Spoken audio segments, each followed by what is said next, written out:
Welcome back to the Barrel Talk Podcast. We are back with another episode. NFL free agency is in full swing.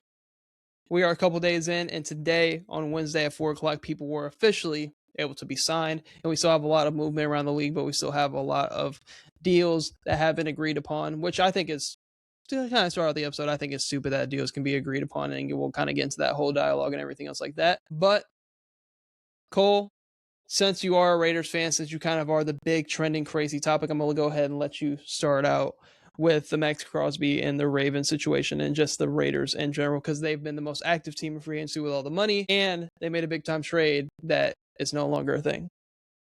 Well, the first thing I gotta say is I am kind of having a lot of fun this offseason. Well, first of all, we get the number one overall pick, which is sweet. And I knew we had all this cap space, but I didn't really trust in us making, one, this many moves, and two, this many good moves I believe in and I like. Before free agency got started, we ended up trading Max Crosby, which I was okay with, especially because I liked the haul that we got back. I mean, I was looking at that 14th pick after getting Mendoza to, depending on what we were able to get in free agency, just filling a need that we really needed right now. That would be a rookie too, and then having two again next year. So then we go into free agency, and I'll get into all the signs we made. But the day after we sign all these players and spend all of this money, which we still have cap space somehow, I think we might need to restructure some like down the line contracts. The Ravens pull a war crime and then they back out of the trade. And now I am left not knowing how to feel because I want Max Crosby to stay, but a lot of the reason we did what we did, I mean, we kind of got fucked over in this. One, fucked over as in just plan wise, but two, maybe not. Maybe this is great because you can't get too fucked over if you get Max Crosby back. I gotta say, dude, I feel like we're gonna keep him. I think we're gonna keep him. I'll tell you right now, if I'm John Spytek, I'm saying unless you're gonna give us 2 first-round picks like Baltimore, we're keeping him.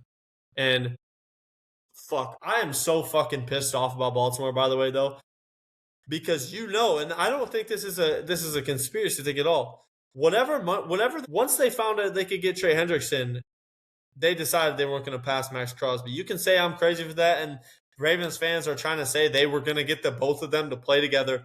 Bullshit, you were going to pay top money to 2 edge rushers when you're already complaining about paying Lamar Jackson, who's an MVP.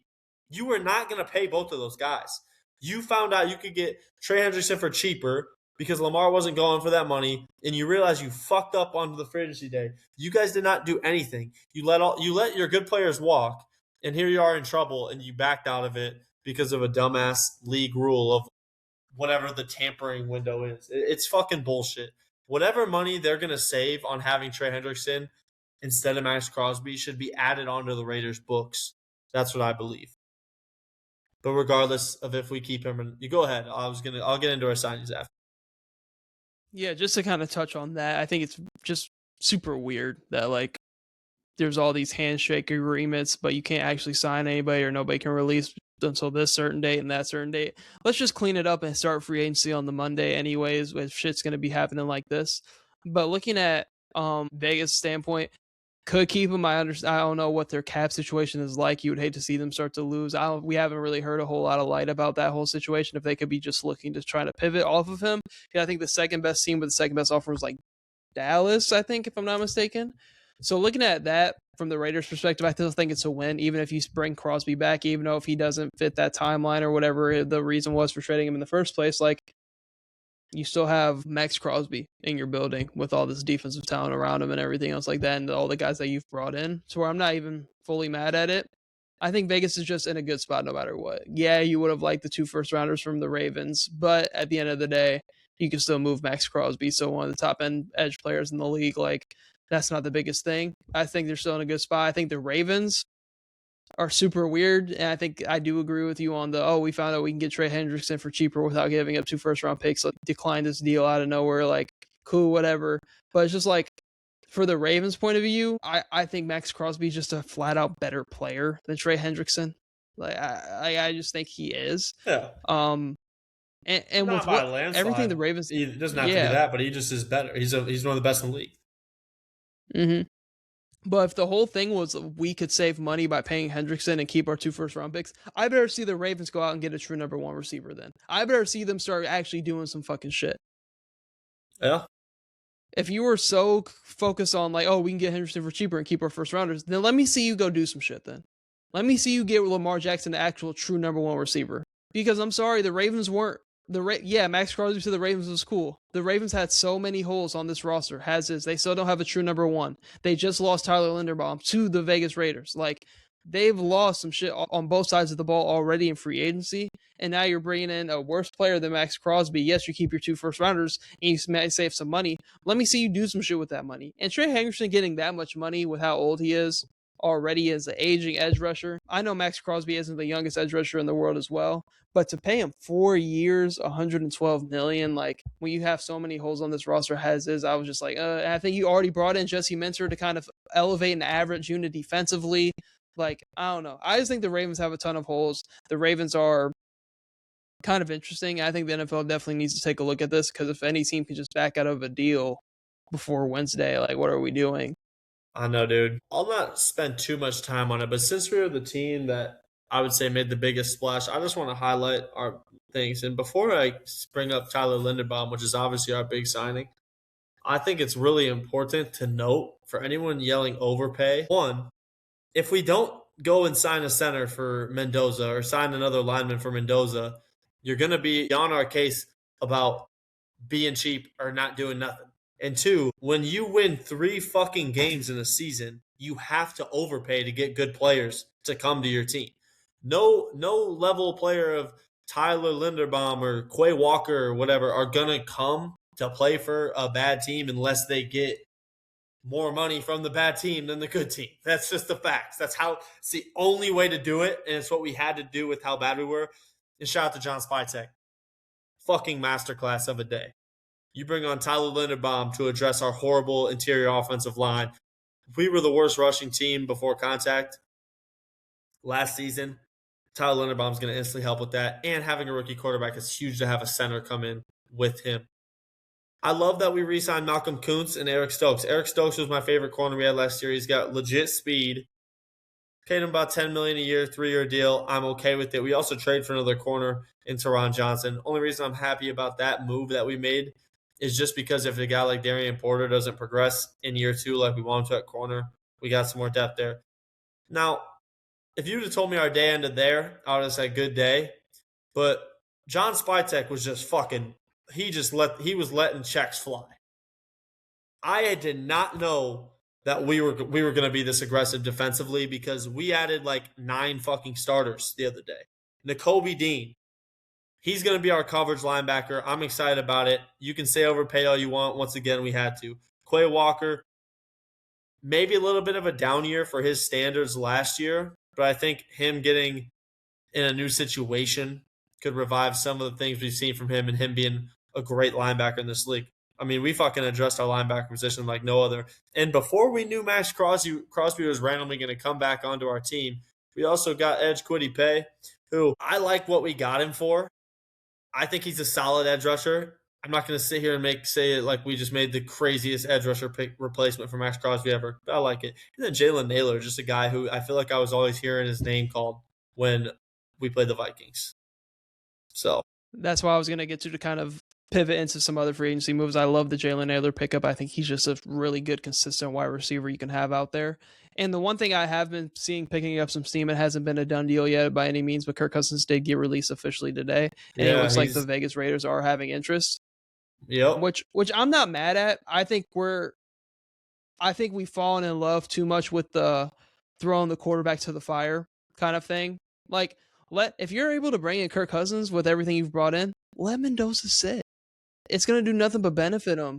I'm not saying for the full year, but if you're going to look at this Raiders team, like say you don't make the splashes offensively, you won the offense right away isn't to where Clint Kubiak wants it. Maybe having a veteran like Kirk Cousins isn't the worst thing in the world. Like, because I don't look at Mendoza as like the Calebs of the world or the Jayden Daniels of the world, like coming out. And those guys, even first year outside of Jayden Daniels, Caleb Williams had a rough first year. Like outside of the Bo Nixes and the Jayden Daniels, like Drake May had a rough go. Like, so I'm sitting here, if you can bring in Kirk Cousins, like I think you guys are, I don't know. Go ahead. I was just going to say, like you're saying, with all the pieces we just brought in, like Kirk Cousins could give that a pretty high floor. So I see it there too. Yeah. But I And I just think it does nothing but benefit Mendoza at the end of the day. Yes, you want to see him play because he's going to be the first overall pick. But at the end of the day, if Kirk Cousins is the one guy, I would be like, because you saw Kirk Cousins and the way he operates, I think would be a good thing for Mendoza to learn from. Kind of like what he did in Atlanta with Penix in a way, to where it's like he's such a good teacher. I feel like of just learning a playbook. He's been around the league, been in multiple systems. I think if you're going to bring in any quarterback in that room, I think Kirk Cousins is the perfect guy. Yeah, he's good. Because Kirk Cousins also knows exactly who he is. And I think Kirk Cousins is a really good just guy to have around Mendoza. That's kind of my thing. So where if Mendoza doesn't start week 1, I'm not losing my shit. At all. Like that. Because at some point you're gonna see Mendoza, but maybe not right away. Yeah. I think it could be nothing but beneficial. But that's not even official yet. That's kind of just stuff that's been gaining traction. And then I can kind of pivot to some of the other ones. We're just kind of using this episode to kind of talk about the first couple of days of free agency and what has happened. Alec Pierce getting the bag. Can I just talk about the Colts real quick? Yeah, go ahead. Can I just Alec Pierce, Daniel Jones deal. now gets a 2-year, $88 million deal. Like Alec Pierce, not saying anything bad about that, but he's getting a lot of money for somebody who's not a proven guy, like a proven number one bona fide wide receiver one, getting that kind of money. A little bit scary. And guess who your quarterback is? Somebody who's coming off of a fucking Achilles tear that you just extended when you had no obligation to. Here's my thing with the whole Daniel Jones thing. Like Daniel Jones. But you were 7-1 with him. Had a skid, he gets hurt, and your season's over with from there. I wasn't seeing anything from Daniel Jones that I couldn't have gotten from other quarterbacks that I didn't have to extend. So my whole point is like, I like Daniel Jones, cool, but he got paid again from a team where he could have went to the playoffs in the AFC and absolutely shit the bed if he didn't get hurt. But we'll never know because he got hurt. And then you extend him 2 years? I'm on the fence about it. The only thing I'll say, I'm with Alec Pierce getting a bag. I believe in him. I feel like they're telling themselves that, okay, if we're going to pay Alec Pierce, we got to pay a quarter. We got to get Daniel Jones back too.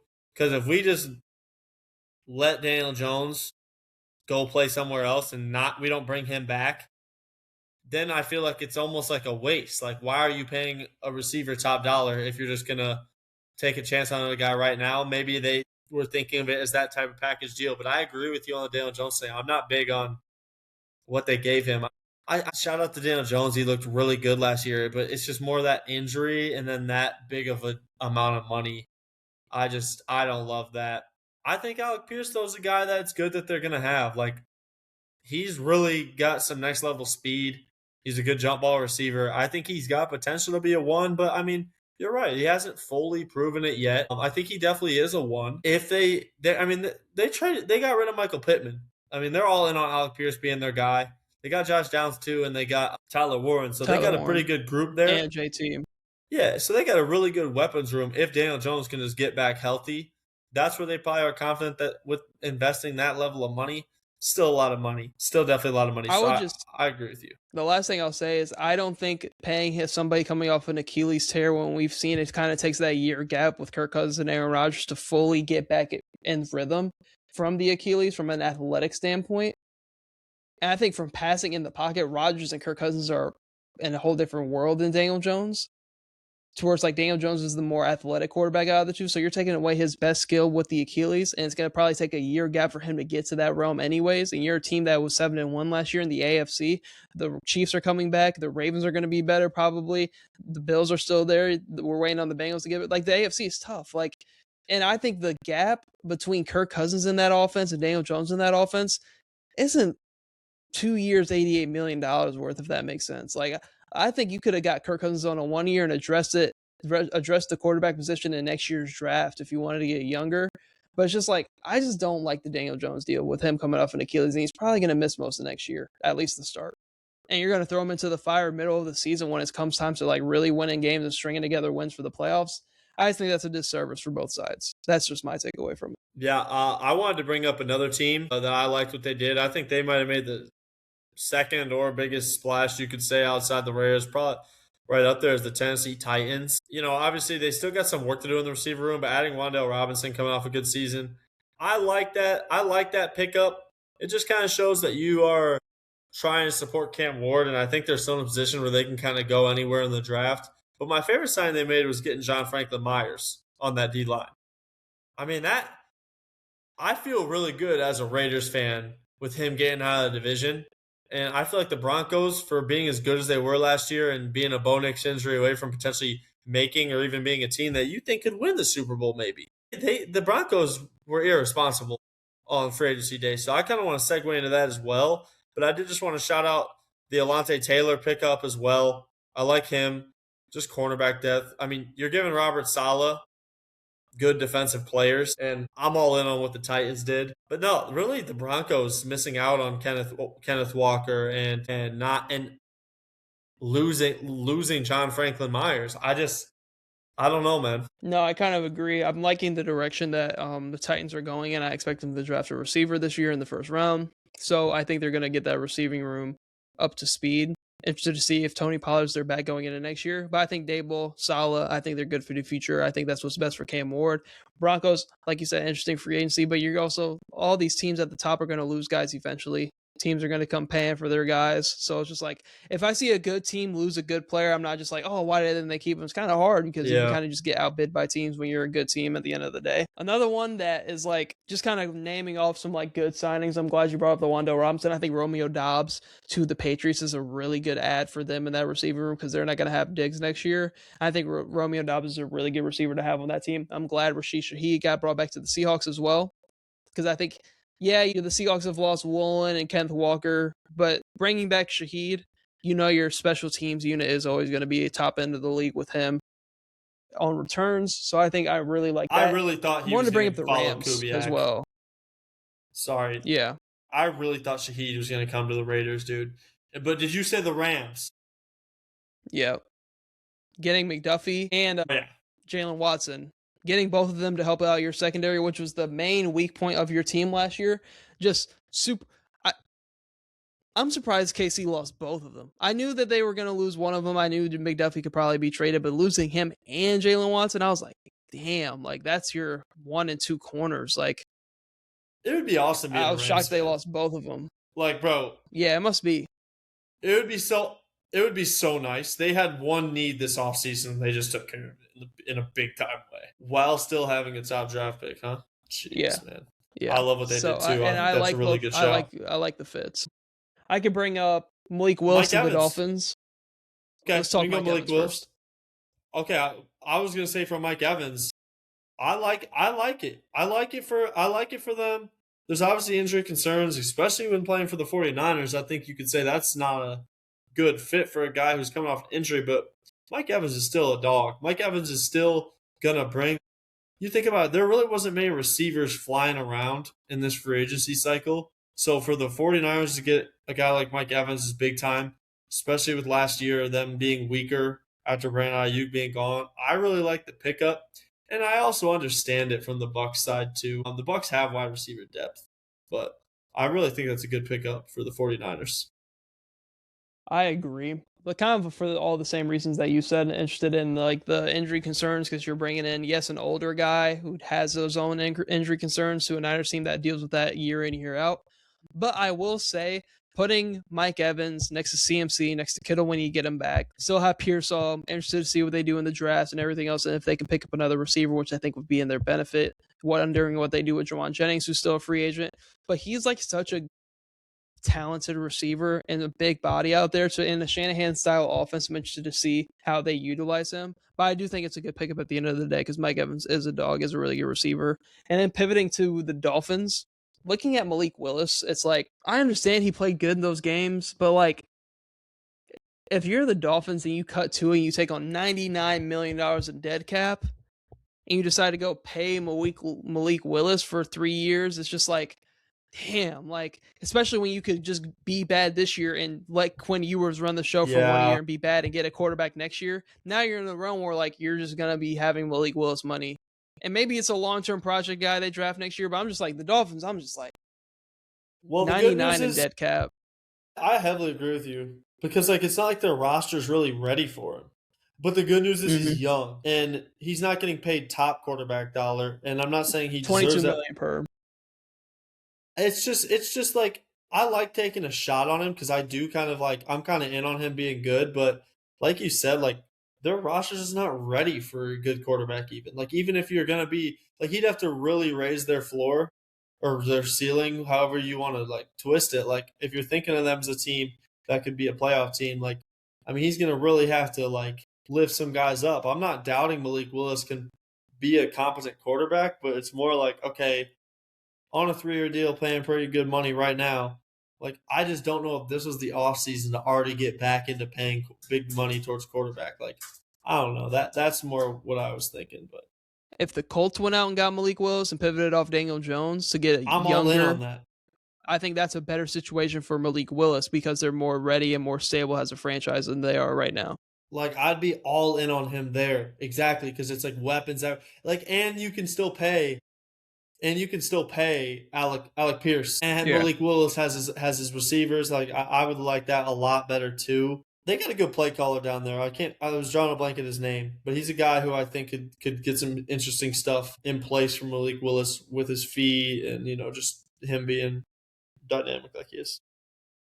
I can pivot to the Carolina Panthers, who have had Oh yeah. really good offseason as well. Jalen Phillips and Devin Lloyd, or David Lloyd, or Devin Lloyd. I'm sorry, I literally read it Devin wrong. Lloyd. So you get both of those guys to fill two very big needs on your defense. Like they're going in on the defense, and I think they're realizing that this is a division that's up for grabs.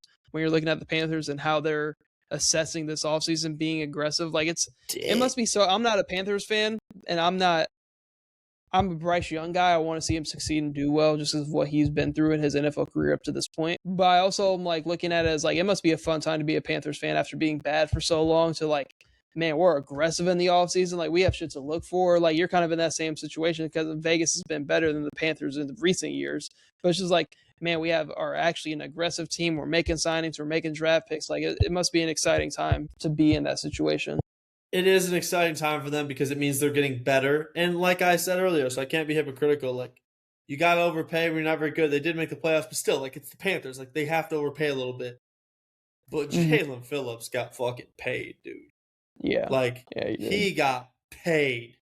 Like, big time money, which I'm not mad at. I like them going on this defense. I think that could be, like, kind of their identity and how they win football games if they're able to run the ball like they have in the last couple seasons. And Bryce Young just being a good game manager, having Tet be that third down guy for you, and then win the game by mucking it up and playing really good defense. I could see that being a way that they can win a division that they're in. Like think about it.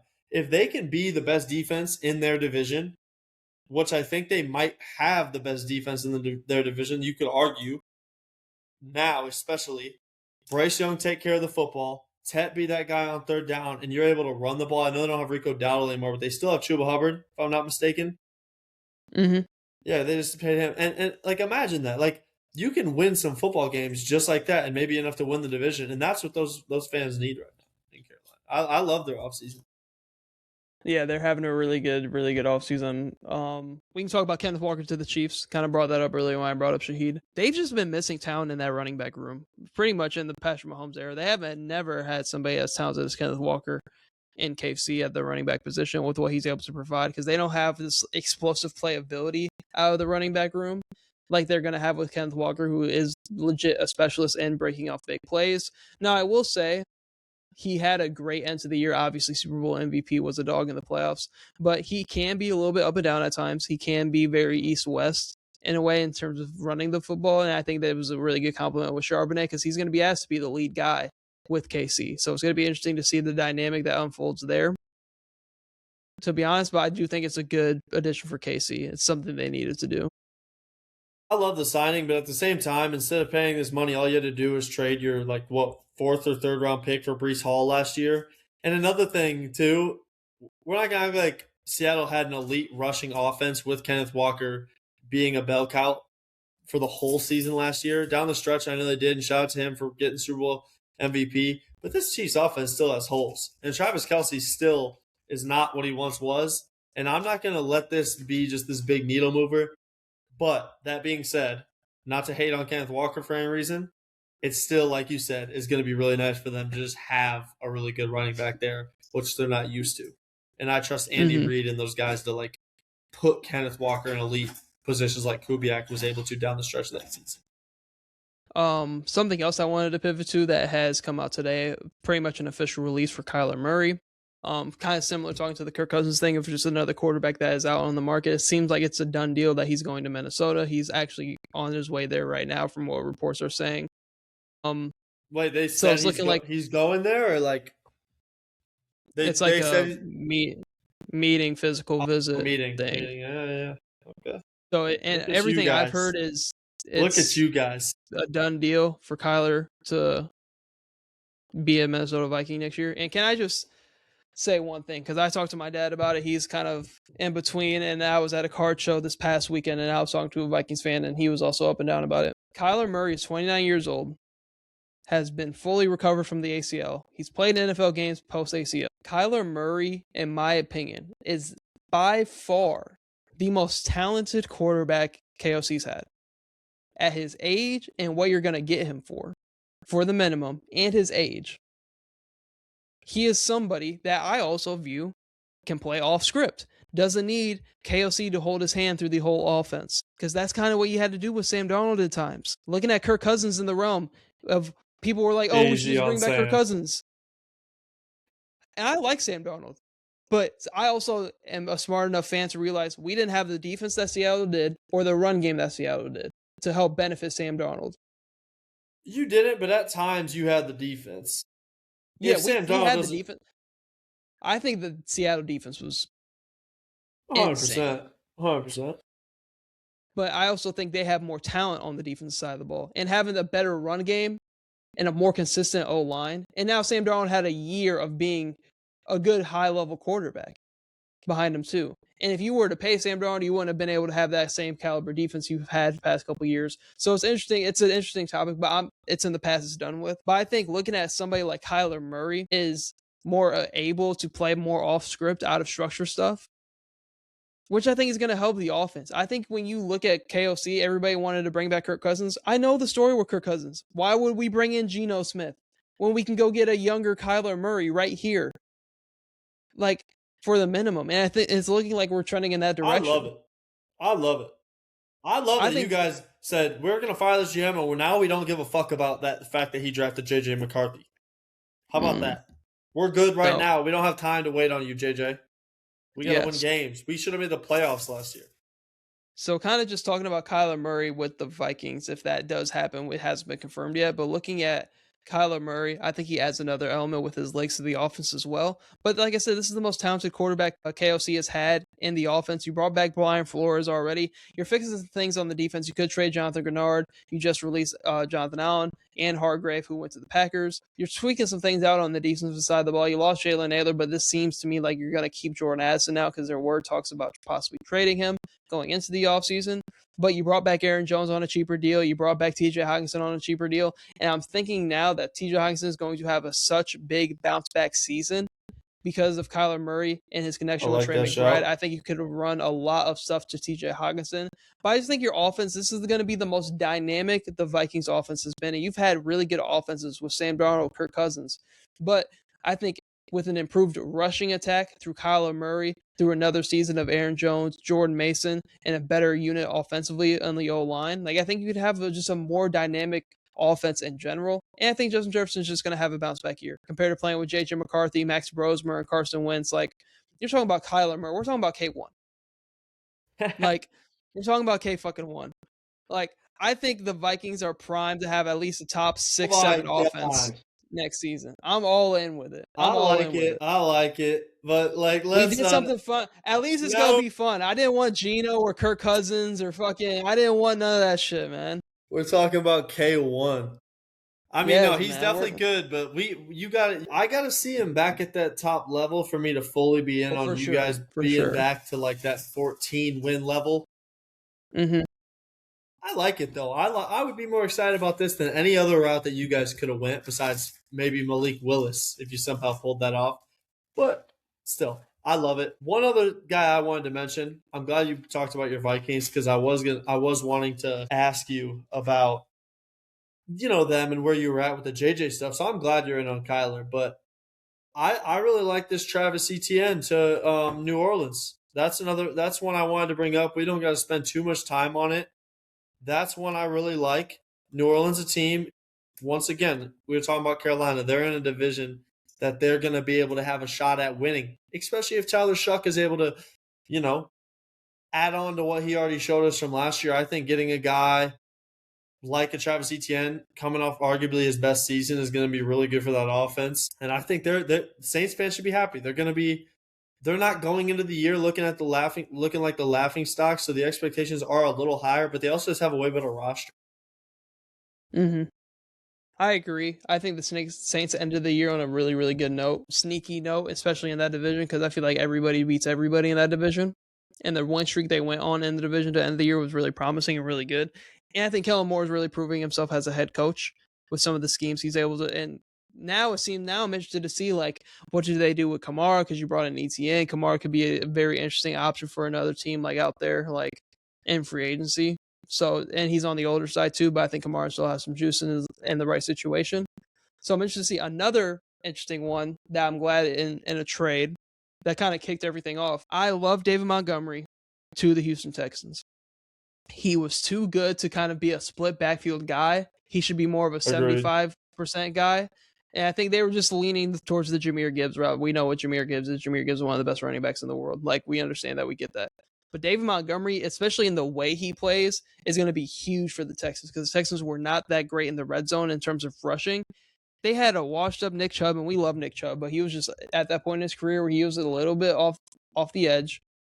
But looking at David Montgomery, he's going to have some real legitimate juice to this run game. And I just love that kind of trade that happened. I think that's such a good fit for him and both sides. I like the Giants kind of getting in. They got Isaiah Likely. I was just going to say them. Pulling them up right now. You can go ahead about your. I love how they re-signed Jermaine Illuminor, got him back. I thought he was going to hit the market. That was going to be a guy the Raiders were going to go back to for some more tackle depth. But he had a good year last year. He was once a Raider. I like him. I love the Isaiah Likely pickup.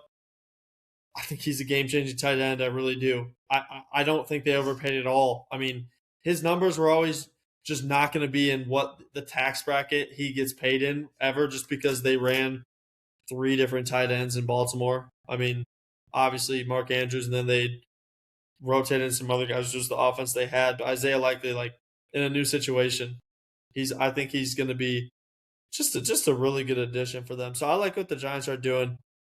They also brought in Tremaine Endermans and Greg Newsome as well. Yeah. Patrick Ricard. So they brought in a fullback from the Raiders. Yep, I like that. I mean, they're going hard-nosed football. They've said it. They're going to be running that ball. And so we can kind of go into to kind of wrap up the episode, because free agency is kind of still going on and everything else like that. So don't want to make this too long of an episode. But kind of just looking at some of the guys that are still available. Like I said, we brought up Kyler Murray, Kirk Cousins, Tyreek Hill is still a free agent. I could see him just going back to Kansas City for the low, in my opinion. And he's coming off his own injuries as well. And I want to bring up a guy who I think is a sleeper, but I think could be a really good addition for teams.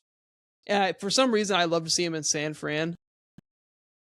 Or I'd love to see him as like a guy in like New York. I just want to see him on a really good team, because I still think he has some juice. Christian Kirk, I think, still has some juice if you put him in a nice number 2, number 3 role. And you know who I love for the Raiders has another guy that you guys could bring in? If y'all went and got, for some reason, I just think he would do well with Kubiak in that offense. He's older, but I think Debo would be so good in that offense. I would like that. We definitely need more depth at that position. Yeah, I think he'd just be a really good depth piece to have. Kubiak could get him active. Kubiak could use him in a lot of different ways. I like that. Mm-hmm. I would love that. I could see us doing that. Yeah. And then I'm looking at Njoku, who, thank God, getting out of Cleveland, I think can go to a couple of teams and be a really good fit at the tight end position. Depending on what team he does go to. Off the top of my head, I don't really know too many teams that are like desperately needing a tight end right now. I mean, the Chargers just lost what's his name, didn't they? Maybe I'm tripping. Maybe I think or I don't know. I'm just thinking of teams that could use a tight end. I couldn't think of those. I'm tripping. Another one that I think is going to end up going back at some point is Aaron Rodgers. Yeah, I think he goes back to Pitt, and they bring especially with McCarthy being there. Yeah, I think Rico Dowdle was such a great. I was mad because they lost Kenneth Gainwell because I liked his fit and the speed he brought to that backfield. But then you And brought in that's Rico Aaron's Dowdle, and I'm boy. just like, okay, yeah. And I'm just like, all right, bet. But then they also traded for Michael Pittman, so Good you actually pickup. have a number 2 next to DK. I think it's in the best interest for Rodgers to come back. And I was last year. I was the guy that said that they were going to win the division and win 11. You did. And I Except think I don't Rodgers know if they another won year. 11. Did they win 11? I think they won 10 or something. They might have won 11. They won. They might have won. Good call though. Good call. Yeah. And you know what? You know what's crazy? Because I remember, I don't know if you were on the episode, but I remember having a take that I said Daniel Jones was going to play well enough to get paid. And guess what the fuck just happened today? Before he even played the first game with the Colts, I said he's going to play good enough to get paid again. You didn't even think he should have got paid. No, Good I don't. take. I don't. I don't. No, And you did I then, still but don't. today you were hating Yeah. on his money. Yeah, I didn't even believe it then, but I knew he was going to fleece some GMs and get that bag again. God, That's funny. That's a good take. I don't know. You were cooking with your predictions. I gotta say, my shit was terrible. I had the worst NFL season ever predictions wise. Even my Justin Herbert one got fucking cooked at the end of the year. I got fucking I think cooked. both of our predictions on the Patriots were pretty spot on. We were higher on the Patriots than Connor and Nick when we did our predictions. I remember that. I like that. I'm a Vrabel guy, But so I had to. I am too. I I'm had a to. solid guy, so I think I'm in on Tennessee this year. I'm a solid guy for sure. But Well, one more. What One about more. Geno to the Jets? On makes the me trade? makes me want to be in, but I won't. I I'm not in, I might but- be. His situation was terrible last year. We can just say it how it is. Yeah. You give him Garrett Wilson, Brees Hall. It could be a fucking dumpster fire, though. It could get bad quick there, though. It could get But that Thursday- negative. It could get negative. That in New Thursday York. night game they win, or they shouldn't, and they beat a team they shouldn't fucking beat. Hit it Nope. right back again. Come on. Hey, just wanting you to know, the Geno won Week 1 last year against the Patriots, who went to the Super Bowl. I'm definitely gonna troll Nick and pretend I'm all the way in on Geno again with the Jets. No, but it would be cool to see them win some games they probably shouldn't. It'd be cool to see. Just Geno go on like a little 3-game run where he's hooping and shit. But to wrap up the episode, a lot of good stuff, a lot of bad stuff. We got the Max Crosby stuff with the Ravens and everything else like that. Raiders being aggressive. K1 looks like he's going to the Vikings. Kirk Cousins looks like he's going to the Raiders in terms of just quarterback talk in general. But free agency still happening, still ongoing. We still have the draft to get to as well, and probably a bunch of more trades that are going to go down and happen as well. That is all we have for this episode, kind of just breaking down the first 2 days of NFL free agency. Yes, sir. Anything else you want to add, Cole? No, man. It's been wild. I need some like closure on this Max Crosby stuff soon. Like I need to know. Like is he staying? Is he just gonna stay now, or do I still need to be like over? Like am I over Max Crosby? I'm not. But don't tease me like he's gonna stay now and then he just leaves again. Yeah. You know what I mean? I need to know what's gonna happen. That was a wild situation, but all right, man. Yep. Thank you guys for tuning into the Barrel Talk podcast. Hope to see you tune in to future episodes.